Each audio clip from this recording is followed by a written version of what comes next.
శ్రీ సచ్చిదానంద సమర్థ సద్గురు సాయినాథ మహారాజా. ఓం శ్రీ సాయిరామ్. వక్రతుండ మహాకాయ కోటి సూర్య సమప్రభా నిర్విఘ్నం కురు మే దేవా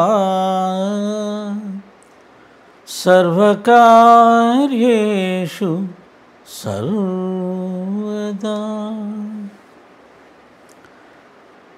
కర్పూర గౌరం కరుణావతారం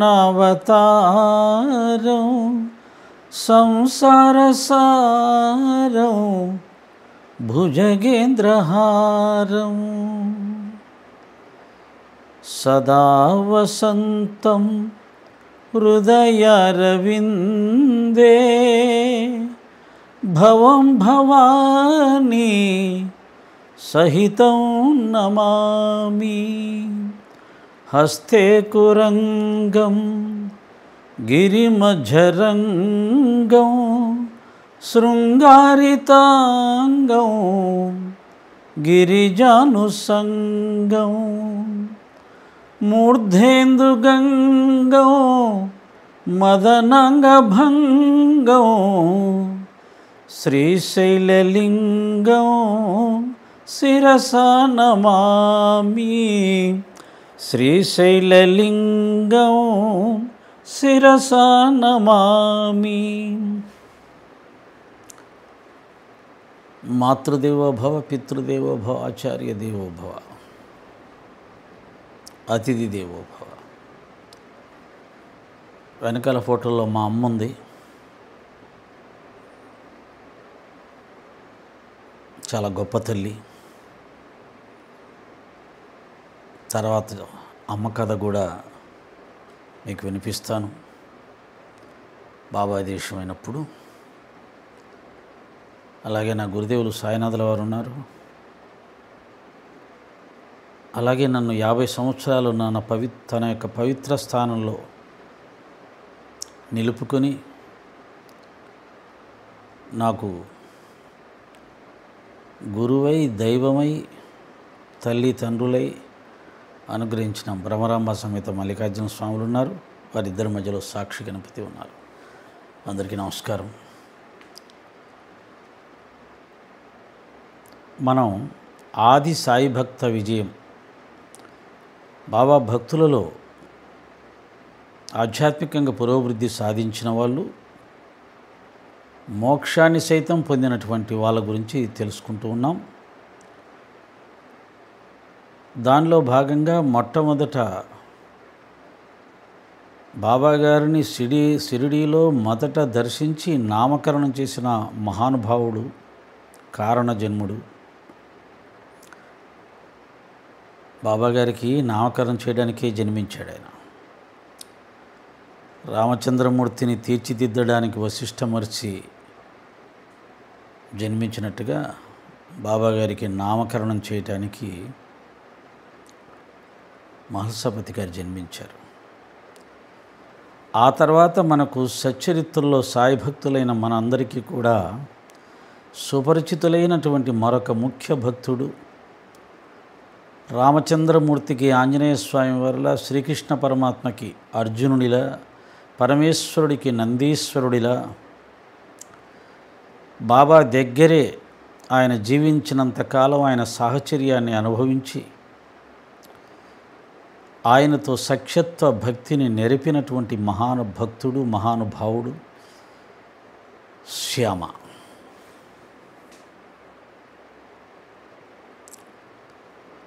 ఆనందరావు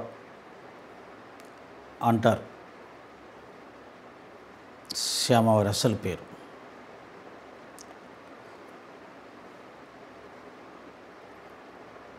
ఈ యొక్క శ్యామ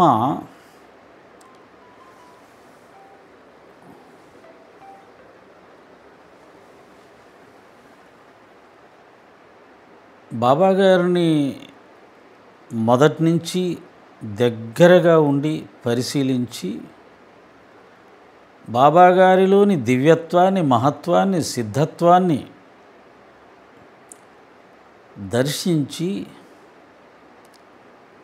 బాబా సేవలో తన జీవితాన్ని తరింపచేసుకోవాలని నిర్ణయించుకొని తాను చేస్తున్నటువంటి ఆ బడిపంతుల ఉద్యోగాన్ని కూడా పూర్తిగా వదిలివేసి జీవితాంతం బాబా సేవలో తన జీవితాన్ని తరింపచేసుకున్న గొప్ప భక్తుడు.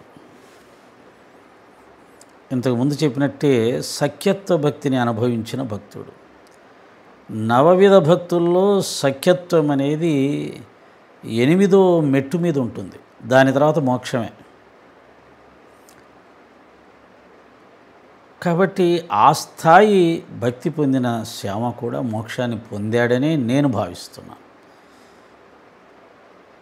దానికి సంబంధించిన ఆధారం బాబాగారు ఆశీర్వదిస్తే మీకు చూపిస్తాను. బాబాగారి సేవలో 24 గంటలు ఉంటూ పనిచేస్తూ బాబాగారి దర్శనానికి వచ్చే భక్తుల యొక్క బాగోగులు చూసుకుంటూ వారికి అన్ని విధాల సహాయ సహకారాలు అందిస్తూ బాబాగారి మసీదే ఒక ఆశ్రమం అని అనుకుంటే అది మసీదే, ఆయన ఆశ్రమం చేయలేదు.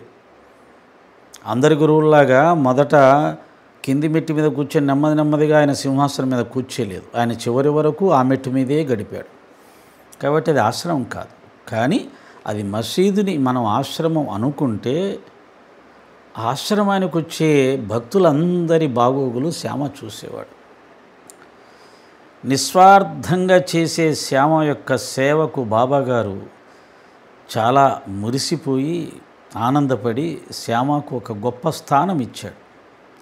ఏమిటయ్యా ఆ స్థానం అంటే, బాబాగారు ఏదైనా వినాలి అని అంటే అది శ్యామ చెబితేనే వింటాడు, శ్యామ చెబితే చాలు వింటాడు అన్నంత స్థాయిని శ్యామకి ఇచ్చాడు. అంతకంటే ఏం కావాలి?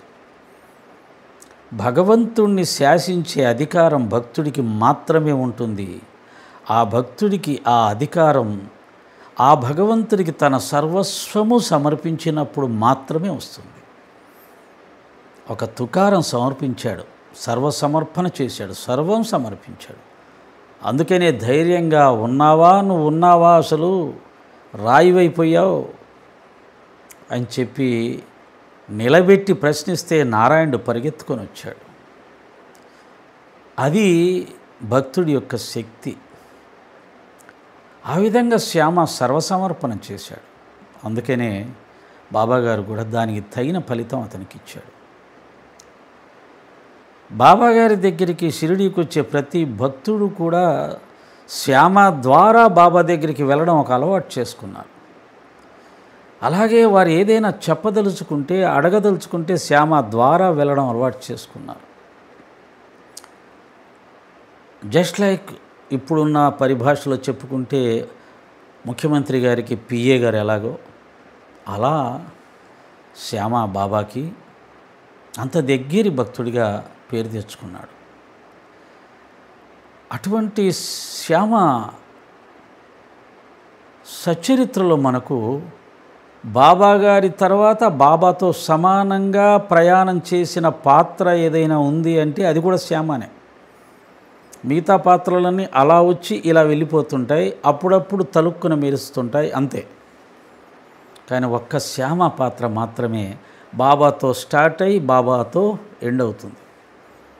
దాదాపు ప్రతి అధ్యాయంలో శ్యామ కూడా ఉంటాడు. ఇది ఒక అద్భుతం, ఆశ్చర్యం.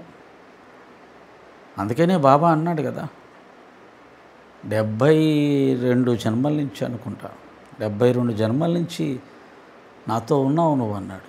అన్ని జన్మల నుంచి బాబా శ్యామాన్ని తెచ్చుకుంటున్నాడు తోడుగా. అటువంటి భక్తుడు మళ్ళీ దొరకడనేమో. అంత నిబద్ధతతో సేవ చేసే భక్తుడు, అంత నిబద్ధతతో ప్రేమించే భక్తుడు, అంత నిస్వార్థంగా సేవ చేసే భక్తుడు మరొకడు దొరకరనేమో. శ్యామని అన్ని జన్మలుగా మోక్షం ఇవ్వకుండా తెచ్చుకుంటున్నాడేమో అనుకుందాం చమత్కారంగా. దీన్ని మళ్ళీ ఇంకో రకంగా చెప్పుకోవచ్చు. 72 జన్మల నుంచి బాబాతో శ్యామ ఎందుకున్నాడని వేరే విధంగా చెప్పుకోవచ్చు. కానీ పాజిటివ్గా చెప్పుకుందాం ప్రస్తుతం. శ్యామని వదలలేక ఆయన కూడా తనతో పాటు జన్మ ఎత్తిస్తూ తెచ్చుకుంటున్నాడు అనుకుందాం. అటువంటి శ్యామకు సంబంధించిన కొన్ని సంఘటనలు మనం ఇప్పుడు ముచ్చటించుకుందాం. అన్నీ చెప్పుకుంటే చాలా పెద్దగా అవుతుంది, సచరిత్ర అంతా చెప్పినట్టు అవుతుంది. ఈ శ్యామకు సంబంధించిన సంఘటనలో నాకు ఆయన యొక్క నిస్వార్థ సేవ, అంకిత భావం, బాబాగారి కోసం తన ఉద్యోగాన్ని కూడా విడిచిపెట్టి బాబా సేవలో ఉండటం ఒకటైతే, పాము కాటు, శ్యామకు ఒకసారి పాము కాటు జరిగింది, పాము కరిసింది. ఎన్నిసార్లు చెప్పుకున్నా నాకు అది ఆశ్చర్యమే. ఒక భక్తుడికి అంత ప్రేమ, అంత శరణాగతి, అంత విశ్వాసం సాధ్యమా? ఎంత విశ్వాసం ఉన్నా ఎవరి భక్తి అయినా ప్రాణాపసమయంలో అది సడలిపోతుంది. మనకే ఏదైనా ఒక సీరియస్, ఒక పెద్ద జబ్బు వచ్చింది అంటే వెంటనే హాస్పిటల్కి వెళ్తాం, కానీ పూజా గదికి వెళ్ళి బాబా విభూతి పెట్టుకొని బ్రతుకుతే బ్రతుకుతాను, చస్తే చస్తాను అని పూజా గదిలోనే ఉండగలుగుతామా? అంత విశ్వాసం, అంత నమ్మకం కలుగుతుందా? కలిగితే వారు ధన్యులు. తలనొప్పికి విభూతి రాసుకుంటాం, జ్వరానికి విభూతి రాసుకుంటాం, అంతకంటే పెద్ద జబ్బు వచ్చిందంటే విభూతి రాసుకొని ఉంటాం, హాస్పిటల్కి వెళ్ళి చూపించుకుంటాం. ఒకరు కాదు, సెకండ్ ఒపీనియన్ అని చెప్పి 2-3 డాక్టర్లకు చూపించుకుంటాం కదా. అది సహజం, తప్పు పట్టడం కాదు. ఆ విశ్వాసం, ఆ భక్తి అంత రావాలి అంటే ఎన్ని జన్మలో సాధనలో ఉండాలి, గురుభక్తిలో ఉండాలి. ఆ విధంగా శ్యామకు పాము కరిసినప్పుడు అందరూ శ్యామవారిని విఠోబా మందిర దగ్గరికి తీసుకెళ్ళి అక్కడ పాము కాటుకు మందులు ఇస్తుంటారు, ఇప్పిద్దామని ప్రయత్నం చేస్తే శ్యామ వినలా. నా విఠోబా బాబా గారే, నేను ఆయన్నే నా తల్లిగా, తండ్రిగా, దైవంగా భావించాను. నేను మరొక దగ్గరికి వెళ్తే, మరొకరిని ఆశ్రయిస్తే నా గురువు మీద, నా బాబా మీద నాకు విశ్వాసం లేదని నేనే చెప్పినట్టుగా అవుతుంది. నేను ఎక్కడికి రాను, బ్రతుకుతే బ్రతుకుతాను, చస్తే చస్తాను అని బాబా మసీదుకి వెళ్ళాడు. సరే, అప్పుడు బాబాగారు, ఓ పిరికి పురోహితుడా, మెట్లెక్కొద్దు, దిగు, ఎక్కేవా జాగ్రత్త, ఇలా ఇవన్నీ మనకు తెలుసు. కానీ అక్కడ చివరికి జరిగింది ఏమిటంటే, బాబాగారు శ్యామని పాము కాటు నుంచి, పాము విషయం నుంచి తప్పించారు, బ్రతికించారు. అతని విశ్వాసం రుజువైంది. ఇదొక గొప్ప సంఘటన. భక్తుడి యొక్క విశ్వాసం ఏ స్థాయిలో ఉండాలి? అసాధ్యమైనటువంటి విశ్వాసం. ఒక రకంగా చెప్పాలి అంటే, బాబాగారిని తన గురువు గారు బావిలో 3 అడుగుల పైన చెట్టు కొమ్మకు వేలాడదీసినప్పుడు బాబా ఎంతటి విశ్వాసాన్ని ప్రదర్శించాడో తన గురువు మీద, అంతటి విశ్వాసాన్ని శ్యామ తన గురువు దైవమైన సాయినాథుల వారి మీద చూపించారు. ఈ విశ్వాసాన్ని మనం గుర్తుపెట్టుకోవాలి, ఈ నమ్మకాన్ని మనం గుర్తుపెట్టుకోవాలి. అంతగా కాకపోయినా కొంతైనా మన జీవితంలో జరిగే చిన్న చిన్న ఒడిదుడుకులు, ఇబ్బందులు, కష్టాల నుంచి ధైర్యంగా నిలబడడానికి నా గురువు ఉన్నాడు, ఆయన చూసుకుంటాడు అని గనక ఉండగలిగితే మనం చాలా వరకు స్థితప్రజ్ఞత సాధించగలుగుతాం, శాంతిని సాధించగలుగుతాం, చంచలత్వాన్ని జయించగలుగుతాం. ఇది నాకు చాలా నచ్చిన విషయాల్లో ఒకటి. రెండవది, మూడవది ఇది. మొదటిది నిస్వార్థ సేవ, 2 పాము కాటు, మూడవది గురు పరీక్ష. మీ అందరికీ తెలుసు, ఒక ముసలి మేక వచ్చినప్పుడు బాబాగారు ఆ మేకను చంపమని 4 పరీక్ష పెట్టాడు బాబాగారు. ఒకరు బడే బాబా, అబ్బాబ్బే ముసలి మేకను చంపడం ఎందుకండి అని ఆయన బాబా మాటని పాటించకుండా వెళ్ళిపోయాడు. ఒక రకంగా బడే బాబా అట్టర్పాప్ అయిపోయాడు గురు పరీక్షలో. అంటే బాబాగారికి దయా జాలి లేదు, బడే బాబాకు చాలా దయా జాలి ఉంది. గురువుగారి కంటే శిష్యుడు చాలా గొప్పవాడు, అలా అనుకునే శిష్యులు చాలామంది ఉంటారు. శిష్యుల్లో 199 మంది చాలా సందర్భాల్లో గురువుగారి కంటే మేమే తెలియగల వాళ్ళం అనుకునే శిష్యులు ఉంటారు, ఎప్పుడు ఉంటారు. అలాంటి శిష్యుల్లో ఆయన ఒకడు వెళ్ళిపోయాడు. ఆ తర్వాత రాధాకృష్ణమయ్య దగ్గర నుంచి కత్తి తీపిచ్చాడు తెప్పించి చెయ్యమని చెప్పినప్పుడే బడే బాబా వద్దని వెళ్ళిపోయాడు, చంపమని చెబితే. సరే, రాధాకృష్ణమాయి ఆ కత్తి ఎందుకు తెప్పించారుకున్నారు బాబా అని అడిగితే, ఒక ముసలి మేకను చంపడానికంటే ఆమె కూడా అయ్యో అనవసరంగా ముసలి మేకను చంపితే పాపం వస్తుంది, కత్తి పంపినందుకు నాకు కూడా పాపం వస్తుందేమో, నా కత్తితో చంపినందుకు అని ఆ కత్తిని తెప్పించేసుకుంది. అయిపోయింది. ఆమె కూడా బాబా కంటే చాలా గొప్ప దయాస్వరూపులు, దయామయి, ప్రేమమయి. బాబాగారికి ఆ దయా ప్రేమ లేదు అని చెప్పినట్టే, డిసైడ్ చేసినట్టే. బాబాగారు ఒక పని చేస్తుంటే ఆ పని తప్పు అని నువ్వు నిర్ణయం చేస్తే బాబా కంటే నువ్వు గొప్ప, గురువు కంటే శిష్యురాలు గొప్ప, శిష్యుడు గొప్ప. ఆమె కూడా అట్టర్ ఫ్లాప్ అయిపోయింది. ఒక గురువుని ప్రేమించటం, పూజించటం, ఆరాధించటం ఒక ఎత్తు, ఆ గురువు చెప్పినటువంటి మాటను తూచా తప్పకుండా వెంటనే పాటించడం ఒక ఎత్తు అని బాగా గుర్తుపెట్టుకోండి. బాబాగారిని మేము చాలా ఇష్టపడుతున్నాం, ప్రాణప్రదంగా ప్రేమిస్తున్నాం, బాబా అంటే ప్రాణం ఇస్తాం, ఆరాధిస్తాం అని చెప్పడం ఒక ఎత్తు. నిజమే, అది మీలో నాలో అందరిలో ఉండవచ్చు. కానీ బాబా చెప్పిన ఉపదేశాలను తూచా తప్పకుండా ఎవరు ఆచరిస్తారో వారే నిజమైన శిష్యులు, భక్తులుగా నిలబడతారు. ఆ విషయంలో కనుక అబ్బే మనకు వల్ల కాదులే అని వదిలేశారా, రాధాకృష్ణమై బడే బాబా లిస్టులో చేరిపోతాం. బాబా చెప్పిన ఉపదేశం ప్రతిదీ గురు పరీక్షలో బాబా పెట్టిన పరీక్ష లాంటిదే. ఆయన నోటి నుంచి వచ్చిన ప్రతి వాక్యం తప్పకుండా ఆచరించి తీరమని మనని బాబా ఆదేశించినదే సుమా. నోటితో ఆయన చెప్పకపోవచ్చు ప్రతి ఒక్కరికి, అలాగే వాళ్ళందరికీ పెట్టినట్టు పరీక్ష పెట్టకపోవచ్చు, కానీ ఆయన నోటి నుంచి వచ్చిన ప్రతి వాక్యం మనం ఆచరించాలి. ఆచరించకపోతే బాబాగారి ఆజ్ఞను ధిక్కరించిన వాళ్ళము, తృణీకరించిన వాళ్ళము అయిపోతాం. రాధాకృష్ణమ్మ బడే బాబా లిస్టులో పడతాం. ఇది బాగా గుర్తుపెట్టుకోవాలి. ఆ విధంగా రాధాకృష్ణమ్మ బాబా పరీక్షలు ఫెయిల్ అయిపోయింది. తర్వాత శ్యామ అని బాబా ఏమన్నాడు, ఇంకో కత్తి తీసుకురాపో వాడాలోకి వెళ్ళి అన్నాడు. శ్యామ వెళ్ళాడు. శ్యామ కూడా రాలేదు. వస్తే మళ్ళీ నన్ను చంపమంటాడేమని చెప్పి ఇక్కడ శ్యామ గారు కూడా వారిద్దరు లిస్టులో చేరిపోయారు, ఫెయిల్ అయిపోయారు. అక్కడ అద్భుతమైన విశ్వాసం చూపించినటువంటి శ్యామ ఇక్కడ భయపడిపోయాడు. కొన్ని సందర్భాలు అలా ఉంటాయి, కొన్ని పరీక్షలు అలా ఉంటాయి. కొన్నిట్లో గెలుస్తాం, కొన్నిట్లో ఓడిపోతుంటాం. ఆ స్థాయిని పెంచే కొద్దీ, గురు పరీక్షలు పెంచే కొద్దీ తట్టుకోలేరు అందరూ. ఒక మేకను కత్తితో నరకడం అంటే బ్రాహ్మణులకు సాధ్యమవుతుందా? వీళ్ళందరూ బ్రాహ్మణులే, బడే బాబా తప్ప. బ్రాహ్మణుడు కాని ముస్లిం సంప్రదాయానికి చెందిన ఆ బడే బాబానే వద్దులేని వెళ్ళిపోతే ఇంక వీళ్ళు ఎలా చంపుతారు? కాబట్టి పాపం ఓడిపోయారు. బాబా పెట్టే పరీక్షలు ఒక్కోసారి అలా ఉంటాయి.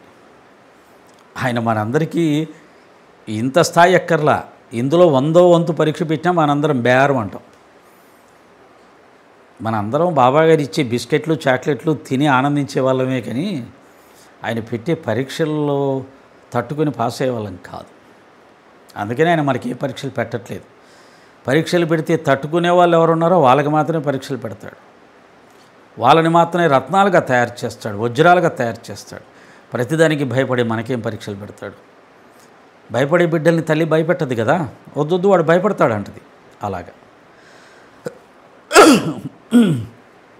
ఆ విధంగా శ్యామ గారు కూడా వెళ్ళిపోయారు. చివరిగా ఉన్నది ఎవరు? దీక్షిత్ గారు ఉన్నారు. నిజానికి దీక్షిత్ గారిలోని ఆ గురుభక్తిని, గురు ఆజ్ఞాపాలనని లోకానికి తెలియచెప్పడానికి, దీక్షిత్ ఎంత గొప్ప భక్తుడో తెలియచెప్పడానికి ఈ పరీక్ష. ఈ పరీక్షలో ఆయన యొక్క గొప్పతనాన్ని చెప్పడానికి ప్రయత్నం చేసిన సందర్భంలో మరొక ముగ్గురు ఏ స్థాయిలో ఉన్నారో, ఎక్కడున్నారో కూడా నిరూపించబడింది. ఇక దీక్షిత్ గారు వంతు వచ్చింది. ఎవరో కత్తి తెచ్చి పెట్టారు, బాబా పంపించి తెప్పించుకున్నాడు. దీక్షిత్తుని చూస్తున్నావే కానీ అన్నాడు. దీక్షిత్ వెంటనే గోచి బిగిచ్చి కట్టి కత్తి పైకెత్తి పెట్టి, బాబా చెప్పండి, చంపమంటారా అన్నాడు. చూస్తున్నావేంటి, వెయ్యు అన్నాడు. వేయడానికి దించుతున్నా, ఆగు అన్నాడు. ఏం మనిషివయ్యా నువ్వు, బ్రాహ్మణుడివి కదా, జీవహింస పాపం తెలియదా నీకు? అనవసరంగా చంపుతున్నావే ముసలి మేకని, జాలి దయ ఏం లేవా, పాపం పుణ్యం లేవా అని మళ్ళీ రివర్స్లో ఆయన భయపెట్టడం మొదలుపెట్టాడు. అప్పుడు దీక్షిత్ గారు అంటాడు, అదేం లేదు బాబా, నాకు అవన్నీ అక్కర్లేదయ్యా, నువ్వు చెప్పిన మాటని తూచా తప్పకుండా వెంటనే ఆచరించడం ఒక్కటే నాకు తెలుసు అన్నాడు. సరే, దీక్షిత్ గారి నుంచి మళ్ళీ మాట్లాడుకుంది. ఎక్కువ చెప్తే కష్టం కదా, ఇది శ్యామకు సంబంధించింది. ఆ విధంగా దీక్షిత్ గారు సక్సెస్ అయ్యారు.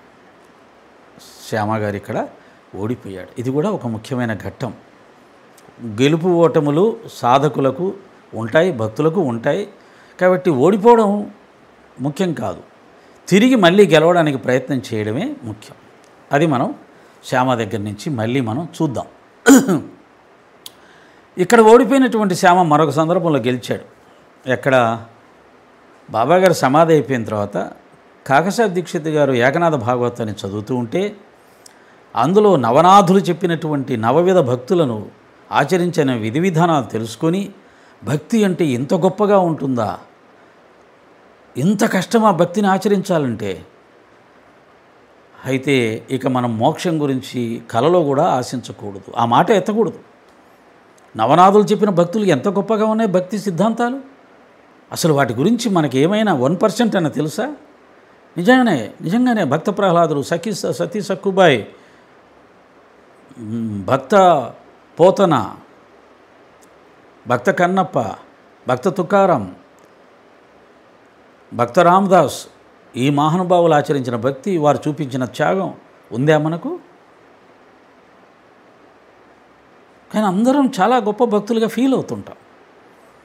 కాలమహిమ భక్తికై అటువంటి అనన్యమైన భక్తి, అనన్య సామాన్యమైన విశ్వాసం, సర్వస్వ శరణాగతి, త్యాగం, ధైర్యం ఎన్నో ఉండాలి. ఇవన్నీ విని భయపడిపోయాడు దీక్షిత్ గారు. అయితే మనం ఇక మోక్షం గురించి మాట్లాడకూడదు. నవనాథులు చెప్పిన భక్తి ఎంత గొప్పది, అది ఎవరు ఆచరించగలరు అని నిరుత్సాహపడినప్పుడు అప్పుడు శ్యామ అన్నాడు, ఏం మాట్లాడుతున్నారు మీరు, అసలు మీకు ఏమైనా జ్ఞానం ఉందా? బాబాగారి భక్తులై ఉండి ఇలా నిరాశపడతారా? సిగ్గేస్తుంది నాకు మిమ్మల్ని చూస్తుంటే. చాలా సీరియస్ అయ్యాడు. బాబా లాంటి గురువు ఉన్నప్పుడు, బాబా లాంటి గురువును ప్రేమిస్తూ ఉన్నప్పుడు మన ప్రేమ మాత్రం గొప్పది కాదా? బాబా మనల్ని ఉద్ధరించడా? మనకు మోక్షాన్ని ప్రసాదించలేడా? బాబా అంటే ఎవరు అనుకున్నారు? ఏమనుకున్నారు బాబా అంటే? ఎందుకు అలా నిరుత్సాహపడుతున్నారు అని చెప్పి చివాట్లు పెట్టాడు. దీక్షితు లాంటి గొప్ప వ్యక్తిని, భక్తి తెచ్చిన శక్తి అది. శ్యామ చాలా చిన్నవాడు, ఒక బడిపంతులు. దీక్షితు గొప్ప లాయరు, బాంబేలో గొప్ప కోటీశ్వరుడు. అయినా కానీ చివాట్లు పెడుతున్నాడంటే ఇక్కడ భక్తులందరూ సమానమే, గురు భక్తులందరూ. లౌకికమైన గొప్పతనం ఇక్కడ లెక్కలోకి రాదు. కనుక శ్యామలోని ఆ భక్తి ఆ విధంగా మాట్లాడొచ్చింది. దీక్షితు లాంటి పెద్దవారికి కూడా చివాట్లు పెట్టే స్థాయికి అతన్ని తీసుకెళ్ళింది. ఎంత ఆశ్చర్యం, ఎంత ఆశ్చర్యం. ఆ విధంగా బాబా మీద అపరిమితమైన విశ్వాసాన్ని ప్రకటించాడు. శ్యామ విశ్వాసం సత్యం, శ్యామ చెప్పింది నిజం అని మరుసటి రోజే పాకాడికి స్వప్న దృష్టాంతం ఇచ్చి దీక్షిత్ గారి కళ్ళు తెరిపించాడు. కోల్పోయిన విశ్వాసాన్ని తిరిగి దీక్షిత్కు ప్రసాదించాడు. ఇక్కడ శ్యామ మళ్ళీ గెలిచాడు. అలా ఉంటాయి గెలుపు ఓటములు. లౌకిక జీవితంలో ఉన్నట్టే ఆధ్యాత్మిక జీవితంలో కూడా ఉంటాయి. ఒకచోట పడిపోయాను భయపడాల్సిన అవసరం లేదు, తిరిగి దాన్ని సాధించే ప్రయత్నం చెయ్యాలి. అలా ఇక్కడ గెలిచాడు శ్యామ. ఆ తర్వాత విష్ణు సహస్రనామాన్ని, దాని గొప్పతనాన్ని శ్యామకు చెబుతూ దాని పారాయణం చెయ్యమని చెప్పి శ్యామకు ఇచ్చే సందర్భంలో బాబా అతనికి మోక్షం ఇచ్చాడు అనేది స్పష్టంగా తెలుస్తుంది. మీకు బాబా మాటలు నేను చదివి వినిపిస్తాను.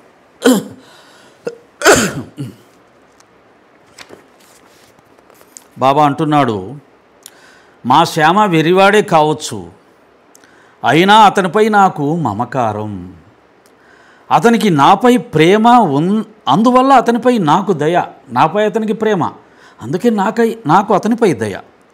ఈ విష్ణు సహస్రనామ మాలను స్వహస్తాలతో అతని కంఠానికి కట్టి అతనిని భవ భయ బాధల నుండి విముక్తిని చేస్తాను అతనికి నామంపై ప్రీతిని కలిగిస్తాను. భవ భయ బాధల నుంచి, అంటే సాంసారిక బాధల నుంచి అతనికి విముక్తి కలిగిస్తాను. సాంసారిక బాధలు విముక్తి కలిగితే మోక్షం వచ్చినట్టే. సంసార బాధల నుంచి విముక్తి పొందటం అంటే మోక్షం వచ్చినట్టే. కాబట్టి విముక్తి కలిగిస్తాను అన్నాడు. కలిగించే ప్రయత్నం చేస్తాను, అలా కలిగిస్తాను అన్నాడు. ఇది బాబా వాక్కు, బ్రహ్మవాక్కు. కాబట్టి శ్యామకు కూడా మోక్షం వచ్చిందని నేను భావిస్తున్నాను.